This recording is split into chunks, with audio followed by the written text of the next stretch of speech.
Well, howdy everybody. I haven't uploaded here in a while. Now, I'm really busy today. I shouldn't be taking a break to record a YouTube video, and I shouldn't be smoking. So forgive me as I kill two birds with one stone. Smoking is bad.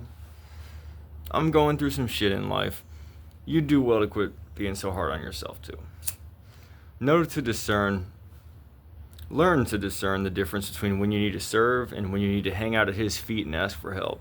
That's where I'm at right now. That's why you haven't seen me lately. Forgive me for the cigarette, please. Now, and before I move on, most importantly, don't think it's okay to smoke. Look,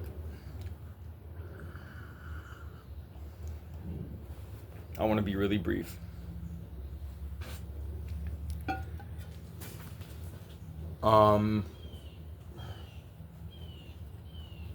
Let's try to follow him with me here. There is something that you might not understand about AI. We're being tricked, and that's apparent, right? There's something going on. Why are there $20,000 AI robots that are going to come into your home, but they need to constantly be connected to a server so that a technician can operate them? Guys, that means it's not running on AI. It's literally just a remote tool. Does that make sense? Somebody's literally going to be it's a robot that's being controlled by a it's a drone.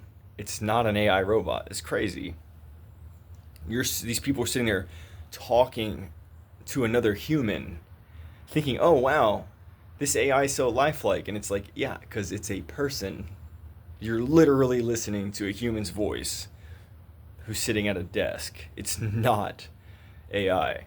Now, there might be AI on those machines, but the AI is not doing what you and I are being told. I'll try and be quick here.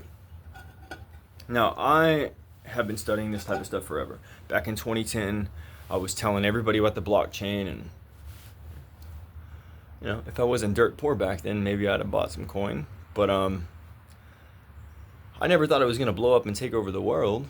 I just thought it was a brilliant not self-replicating, but self-healing technology, right? Self-penalizing, self-organizing, whatever. Now, in 2020, I learned about the 666 patent. That's neither here nor there. Point is, large language models, I understand very deeply. Okay, I understand. I'm not a coder, but I do understand exactly how LLMs use geometric mapping of linguistics to decrypt data. Everything can be represented. Look, you remember how you can take data and put it on a pie chart or a bar graph, or use an algebraic function to graph it in Euclidean space. Okay, what I want you to understand is that everything in reality behaves the same way. It can be light, it can be sound, it can be numbers in a database, it can be represented any number of ways, including geometrically. Okay, so I don't want to get deep into the technical stuff of that. I'm trying to be brief here. The point is, LLMs work basically by being a magic Rosetta Stone, if you will. I have a point here, okay, I'm telling you. The way that LLMs work, listen, I guess I will get technical, okay? You take a starting point,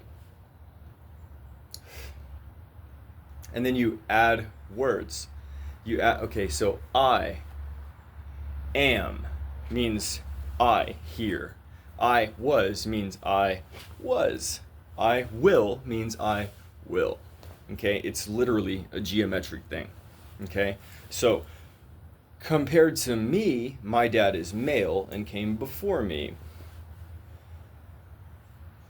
compared to my sister, her dad is male and came before her, and those things are connected. It's everything has a geometric connection. Okay, now the example everybody keeps giving when talking about this in a technical forum is, right, you can identify traits. What is a tyrant? And then you take a tyrant and you put that in a position. A tyrant in Germany, Hitler. A tyrant in Italy, Mussolini. I don't know why, but that's the example that everybody keeps giving. Now here's my point. I use linguistics a lot, and I'll give you two examples. One day I was walking around with my ex, playing with the kids, and it just hit me. 12. See, there's a word. I invented a new word, discovered. I didn't invent this word. This is really cool here. There's nothing new under the sun. You can't invent words. You might think you do, but whatever. It's all just meta layers of data.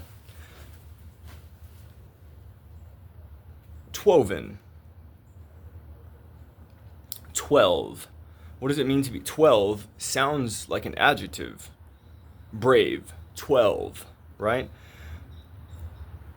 Twoven is a word that I discovered. A 12 is a braid of 2. It's in a higher dimension, right? So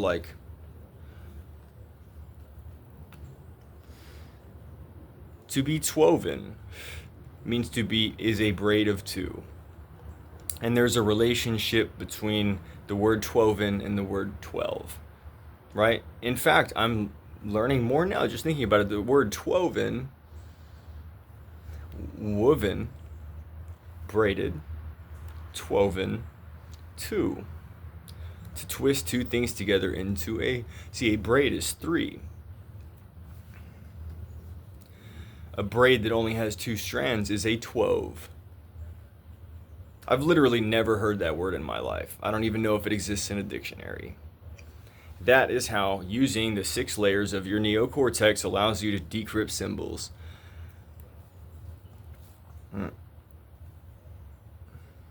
Right.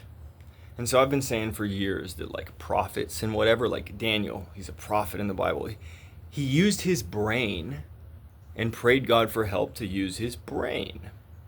But he used logic to decrypt these people's dreams. You know what I'm saying? He literally said, God, I don't understand what these dreams mean. Can you show me? And then somehow his 6-layer neocortex tapped into some radio tower and he was given information. But it still requires a brain and thinking. Now, here's my point. Here's what I just realized that I'm trying to share with you. What AI is really doing, large language models, think about it. Now, maybe you've heard the conspiracies that the battle at Baghdad was all about recovering Nimrod's severed head, and that CERN's opening some consciousness portal for the Antichrist and all that. Maybe it's true. Because if you remember, after that little hunter boy cut Nimrod's fucking head off, the next step was the destruction of the Tower of Babel and the scattering of man's language. The first step to resurrecting Nimrod would be to recover the languages.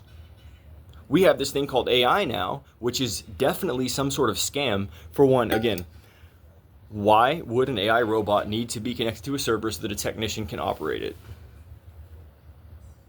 At best, we could say that it's because they're trying to put the technology out before it's ready, and it'll take a couple of years of technicians smoothing over the wrinkles before it's able to interact seamlessly without human intervention. Okay, I hear you. Or we're being lied to. AI isn't really AI. For one, there's not 2 R's in strawberry, right? It doesn't fucking work. It's not artificial intelligence. Go read Jeff Hawkins. Go read his book on intelligence. You cannot have artificial intelligence. It's literally impossible. It's just not a thing. Okay? In order to have intelligence, you have to have, well, a quantum computer could be intelligent, but last I checked, these things aren't running on quantum computers. So they might be. You might be being lied to. Which seems to fit, you know. Honestly, quantum intelligence would just be spirits. It's literally conscious entities in other dimensions, whether you accept that or not. And again, Parallel dimensions doesn't mean another reality. It's the reality right here. Okay? Time is an illusion. I'm getting way too technical here. What if the whole point of what you perceive as AI is simply some dark forces trying to use the power of language to get the information that they need to do what it is that they want to do? Why did God spread the languages around? Anyway, make no mistake about it, it's the end of the world. See a flip side, huh? Glory to the King.